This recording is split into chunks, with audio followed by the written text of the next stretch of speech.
Hi guys, ಎಲ್ಲರೂ ಹೇಗಿದ್ದೀರಾ? ಚೆನ್ನಾಗಿದ್ದೀರಾ ಅಂದ್ಕೊಂಡಿದ್ದೀನಿ. ನಿಮ್ಮ ಈ ಸಪೋರ್ಟ್ಗೆ ತುಂಬ ಥ್ಯಾಂಕ್ಸ್.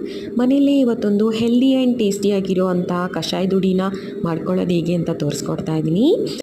ಇಲ್ಲಿ ನಾನು ಖಾಲಿ 1 ತಿಂಗಳಿಗೆ ಬೇಕಾಗಿರೋದಷ್ಟೇ ನಾನು ಮಾಡ್ಕೊತಾ ಇದ್ದೀನಿ. ನೀವು ಬೇಕಾದರೆ ಸ್ವಲ್ಪ ಕಮ್ಮಿ ಮಾಡಿಕೊಂಡು ಅರ್ಧ ಕೆಜಿ ಅಷ್ಟೇ ಕ್ವಾಂಟಿಟಿ ತೊಗೊಂಡು ಮಾಡಿಕೊಂಡು ಟೇಸ್ಟ್ ನೋಡಿ ಮತ್ತೇನು ಮಾಡ್ಕೊಬೋದು.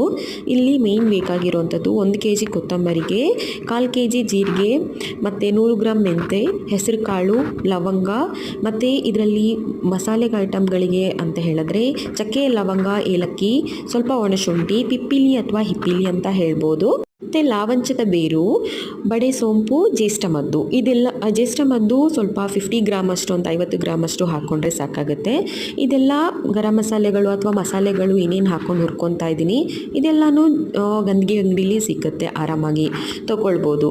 ಮತ್ತು ಸ್ಪೆಷಲಿ ಇದೆಲ್ಲದ್ರಿಂದನೂ ಗಟ್ ಹೆಲ್ತ್ ಇಂಪ್ರೂವ್ ಆಗುತ್ತೆ, ಇಮ್ಯುನಿಟಿ ಬೂಸ್ಟ್ ಆಗುತ್ತೆ.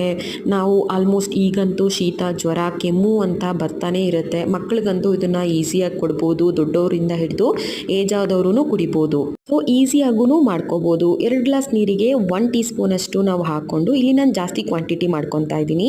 ಬೆಲ್ಲ ಸೇರಿಸ್ಕೊಂಡು ಚೆನ್ನಾಗಿ ಕುದಿಸಿ ಅದನ್ನು ಸೈಡ್ಗೆ ಇಟ್ಕೊಂಡು ಆಮೇಲೆ ಹಾಲನ್ನು ಸೇರಿಸ್ಕೊಂಡು ನಮ್ಗೆ ಎಷ್ಟು ಬೇಕು ಅಷ್ಟು 1 ಗ್ಲಾಸಿಗೆ 2 ಗ್ಲಾಸಿಗೆ ಹಾಲು ಸೇರಿಸ್ಕೊಂಡು ಆರಾಮಾಗಿ ಕುಡಿಬೋದು.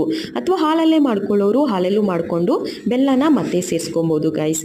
ಟ್ರಸ್ಟ್ ಮೀ, ತುಂಬ ಚೆನ್ನಾಗಿರುತ್ತೆ, ಟ್ರೈ ಮಾಡಿ.